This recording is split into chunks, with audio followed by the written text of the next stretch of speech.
What is up, everybody? You got Tone here, and I am bringing you my draft recap analysis, whatever you want to call it, for Season 5 of the MPL, or the Major Pokemon League. If you guys do remember, Season 4, we subbed in for Verd. We took over his team, and we played out the rest of the season. I know I didn't upload most of the battles to that for Season number 4, but just to recap what happened, we took over for Verd. After like week 2, and we went 5-5, so we finished season 6-6. We missed the playoffs by terms of differential. So we are back. We have our own team this time, and hopefully things will be a little bit better. Now that I have drafted my own team, I have my own strategy going on and whatnot. So to recap the changes between season 4 and season 5, we have the coaches have been slimmed down for this season, so it coincides when the season ends. It'll be in time for the release of Pokemon Ultra Sun and Ultra Moon, which is around mid-November. So the season coaches has been slimmed down from 16 to 12. So it's only 12 coaches. The point system is sort of similar to the National Pokeball League Minors. You're given a certain number of points to draft 10 or 11 Pokemon, but you have to draft at least 10. You're given 350 points to draft 10 Pokemon with certain point values, with the lowest being 5 points and the highest are being 55, and they go in between the increments of 5, so Pokemon are worth 5, 10, 15, all the way up to 55 in increments of 5. So with that being said, I'm just going to run down the team that I drafted. We had the choice of deciding where we wanted to draft. The draft was not randomized. We had our choice. I decided to pick dead last, so I was number 12. And the reason why I got the wheel pick was mainly because I wanted to see what everyone else does with their draft strategy and adapt as necessary. So I had a couple of ideas as to what I wanted to draft first and foremost. The first option for my team, I really wanted to try Tapu Koko, but that was taken like number 4. And then option B was Jirachi, but that was taken the pick right before mine. So I settled on option C, and option C is actually a very good mon because it's something I neglect with my previous teams. And that Pokemon ended up being Weavile. So we have Weavile on the team. One of the things that I really lacked in previous drafts was having a strong Dark-type Pokemon with access to knockoff. Weavile fit the bill very well for my team. It gives me an immense hard-hitting Pokemon. Ice Dark coverage is nothing to sneeze about. Having Stab knockoff, being incredibly fast, base 125 speed, and if anybody knows, my teams are usually not that fast. They're a lot more bulkier. They're a lot more defensive oriented with like some slow wall breakers like Ranunculus or whatnot. Albeit this team does have that sort of mojo going on about it.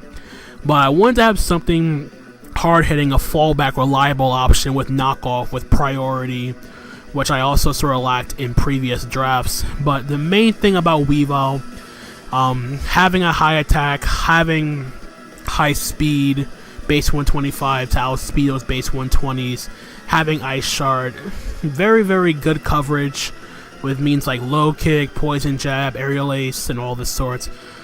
And just a hard-hitting Pokemon in general, and that's something I really wanted to try out this season. I know I'm usually more for Pokemon with more versatility.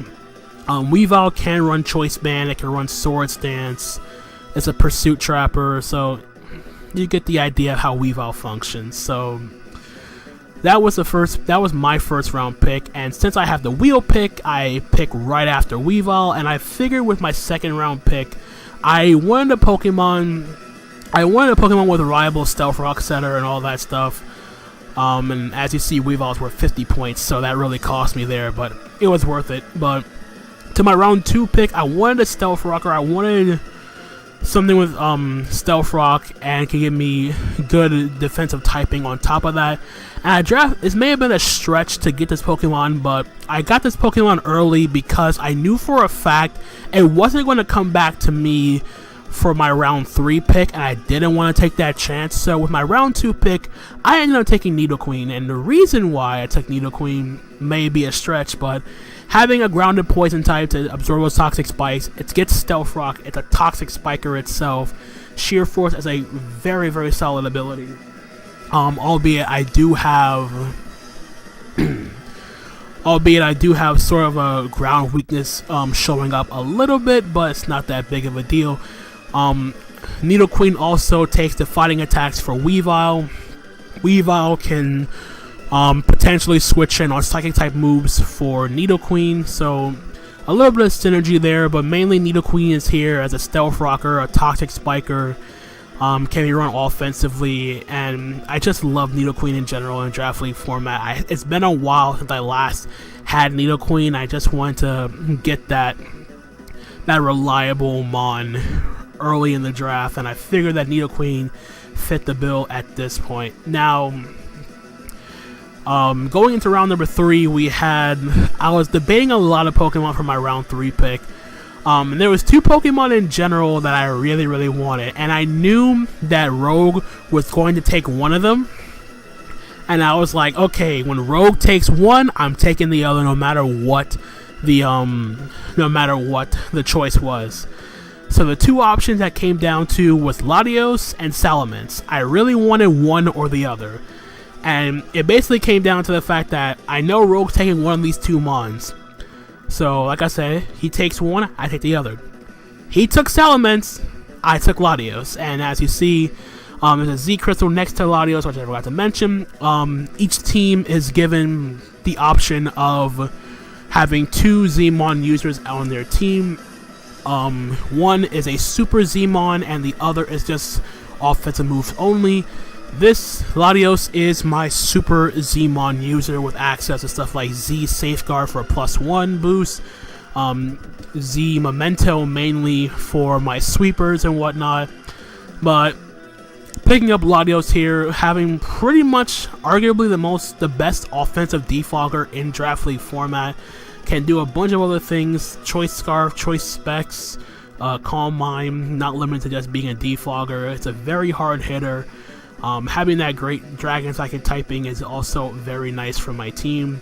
Albeit I do have an ice weakness forming here, but I don't really mind that too much. I want to say it's not that big of an issue for me because I kind of play aggressively when I need to, so I don't see that big of a deal at this point. But having something like Latios to pair up with Weavile and Nidoqueen is just very, very good for my team. And I figured I might as well start now with the Dragon Fairy Steel Core because all the good Pokemon are starting to get picked, and I don't want to get left behind in that regard. So with that out of the way, I go back to my wheel pick, and I figured that my next pick had to be something a little bit more formidable, something that can be used offensively and defensively at the same time, like Nidoqueen. And there was one Pokemon in general that stood out to me that I knew I wouldn't get on the next wheel pick. And it's the Pokemon I really wanted to try out in Draft League format that I never get the chance to because it's always getting sniped from me. And that main Pokemon is going to be Clifford the Arcanine. So I finally get the chance to draft Arcanine. It took a while, but Arcanine is here. Flash Fire, Intimidate, 2 very, very good abilities. Very solid defenses, well-rounded stats, can be a defensive beast, can surprise people with their offense, priority with extreme speed. Mainly my fire type of choice in previous leagues has been Entei, but I honestly got sick of using Entei. It's become pretty redundant and a broken record over and over again, and I wanted to change that trend in this league, and I couldn't pass up Arcanine with the ability to just be run defensively, offensively, the whole 9 yards. And it's pretty good value at 35 points, but at the same time, couldn't pass it up. I was actually considering another Pokemon here, which I actually ended up getting later, and I'll get into that. But yeah, extreme speed, can be run defensively, offensively, gets Morning Sun for recovery. Yeah, nothing much else to say about that. Just having a pure fire type on my team, just very, very nice in general. Just to switch into like grass type moves and ice type moves, all that stuff. So that is the Arcanine. So now we go to round number 5 on the wheel pick. Now I didn't really know what to take at this point, but I figured I would want some extra speed, I want something fast, and I want something bulky, something that can be used as an offensive pivot. And the pivot of choice that's made it to round number 5 for me just so happened to be Tornadus Therian, which is my other Z-Mon user. Getting access to Z Hurricane, Z Superpower, Sludge Bomb, Sludge Wave, all that stuff. But yeah, Tornadus Therian is just a great offensive pivot. It slid down a lot between Gen 6 and Gen 7, just because of all the other stuff that's getting snagged up and all that stuff. But still, Tornadus Therian is a very solid Pokemon. With access to Regenerator, is a great U-turn user, a knockoff user, Hurricane, Heat Wave, good coverage, can be Assault Vest, bulky, can run offensive Life Orb. Just a very, very solid Pokemon in general, not limited to just one thing. And another thing that I lacked in my previous drafts is having a flying type Pokemon, which I finally broke the trend with that. And you'll see that I now have 3 Pokemon weak to Stealth Rock, albeit I do have Latios as a defogger. Arcanine has Morning Sun, Weavile. It can be pressured a bit, so I do tend to fix that either with my next few picks or in free agency, whichever happens first. So yeah, that is Tornadus Therian. So now for my wheel pick, there was one Pokemon in general I really, really wanted to have, and I actually almost wanted to get it round 4 where I got Arcanine, and I was scared I wouldn't get it because I thought it would be sniped from me, but thankfully it wasn't. And that Pokemon just so happened to be the second part of my Dragon Fairy Steel Core, which is Sonata the Primarina. I really, really wanted to try Primarina in Draft League format because Choice Specs is just a godsend with Primarina. Having great Water Fairy typing, its defenses are a little bit low. However, not much is going to be switching in on Primarina with his slap on a Choice Specs. It's bulky enough to run Assault Vest. It's a bit on the slow side, but can be worked over with the rest of my team being so offensive. I can pivot around and whatnot, so it's not that big of a deal. Mainly, if the opportunity presents itself, you get off a Choice Spec Scald on something, and it's going to hit like a truck. Same thing with Moonblast, gets Ice Beam, Energy Ball, Psychic, Hidden Power for coverage, so can't really go wrong with that. And I pretty much got it for a steal for 25 points. I feel as though that was a little bit cheap for Primarina, but at the same time, I can understand why some people have it so low. But to me, I just wanted to use Primarina. I felt as though having a hard-hitting special attacker outside of Latios would be great for my team. Just something to smack things hard would be great, and Primarina fit the bill immensely well. So now going into the last 5 picks of the draft, I figured I'd use the opportunity to get some more utility, some added bulk to my team, because you see my team's a little bit offensive with some defensive prowess, a bit with Arcanine, Nidoqueen, Tornadus Therian to an extent.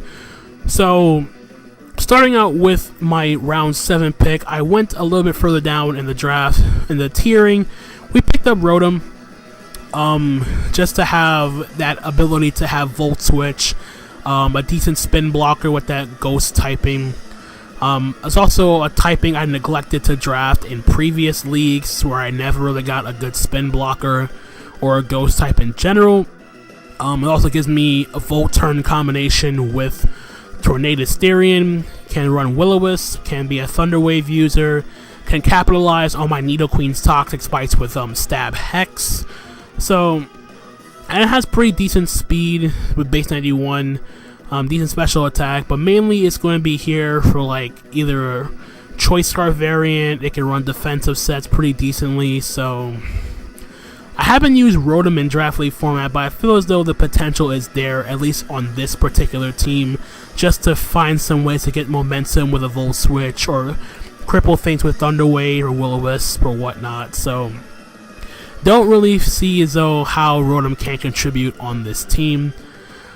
Just being here as a spin blocker, electric switching, and the like. So moving on now to round 8 in the wheel pick. No Tone team is complete according to Deebs without some Fatmon. So if you want a Fatmon, I give you your Fatmon, and there's nothing no more fatter that I can think of at the moment for round 8 than picking up Snorlax, right? It's because it makes perfect sense to me. But anyway, Snorlax is just very, very cool. 3 great abilities, Gluttony, Salad, not Gluttony Salad, Gluttony Figgy Berry with Recycle, Curse, and then Stab plus any coverage move is very, very cool. I have that Slowmon in case to counteract stuff like Trick Room. Underrated, it could run Choice Band and all that stuff, be a Toxic Switch-In, a backup Fire and Ice Resist, if I need it to be, but Snorlax is kind of underrated in League format.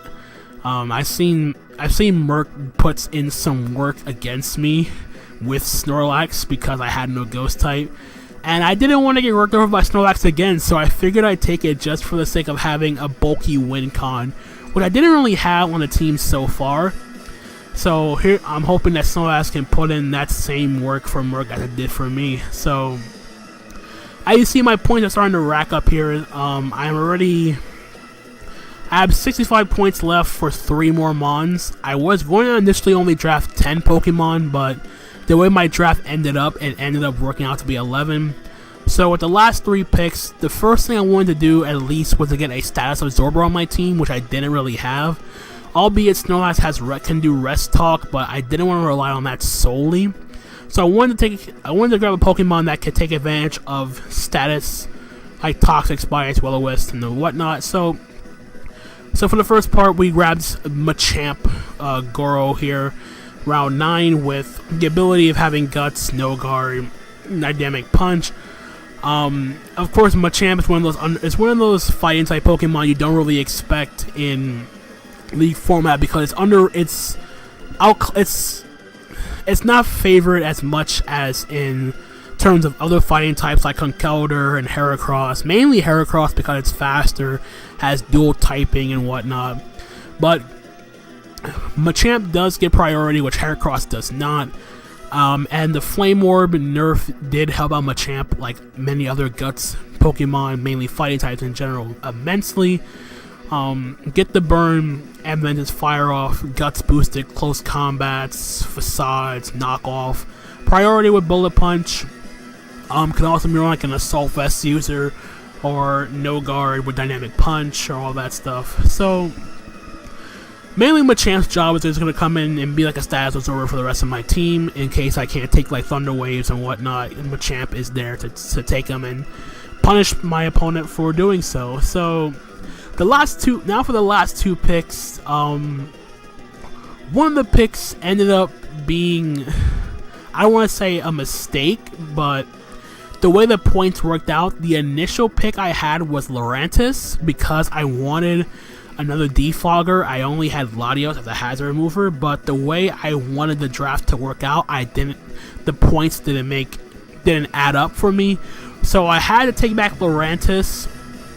And for the time being, I don't know if I'll actually use it, but in round 10 we picked up Lilligant. Because I don't have a grass type, I didn't want any like defensive grass types just clicking Leech Seed against my entire team. Lilligant isn't by no means bad, but in terms of like League format, it's kind of lacking, mainly because of its shallow move pool. Like, it works in PU just fine, but it's pretty decent. Has access to Sleep Powder, can Quiver Dance, Giga Drain. Although it's limited to coverage, being Hidden Power and Nature Power, which can be pretty cool if I play against an opposing Tapu. Can also run Choice Scarf for like Healing Wish, Leaf Storm, and the like, but Lilligant in itself is pretty standard in terms of what it can do. It's mainly going to be used offensively, not really going to use defensively. I might bring it, but at the same time, I don't think Lilligant will actually be staying on the team that long, but who knows. But in any case, that is Lilligant, Liliana the Lilligant. And with the last pick, as you can see, I did not complete my Dragon Fairy Steel Core, and I don't have a Mega. So, with the last pick in the MPL draft, we decided to pick up Metalocalypse, the Mega Aggron, to complete the draft. Needed a sturdy Stealth Rock user. Wanted to click on Dragon Fairy Steel Core. Mega Aggron gives me a reliable Stealth Rock user. Filter to take the super effective hits a little bit better. Can Roar, can Thunder Wave, Heavy Slam, Earthquake. It can be Rock Polish, but I don't really see it being brought offensively. It's going to struggle a little bit because my team does not have a Wish Passer, which does suck, but it's nothing my team can't handle because my team, I feel as though my team has the offense as well as the offense to make up for Mega Aggron's passiveness to an extent, so it's not really that bad in my estimation. So yeah, that is the team for the Maine Red Clawitzers for Season 5 of the Major Pokemon League. If you guys did enjoy, feel free to leave a like, leave a comment, subscribe if you guys are new to the channel. I am very excited to be back on Wi-Fi. It has been a while since I did a Wi-Fi battle and uploaded it to my channel. And it's nice to remember that you have a 3DS once in a while too, so there's that. But in any case, guys, I hope you guys enjoyed again, and until the next time, we are going to be playing week 1. It will be uploaded, I believe, on Thursday. I could be wrong, and we are playing the person we replaced in Season 4 in the Verd and Tempe Frogadiers, so that's going to be a fun battle to look forward to. That's going to be it from me. I'm going to get the heck out of here. Until the next time, guys, my name is Anthony, aka Tone. I'm going to catch you guys on the flip side. Later!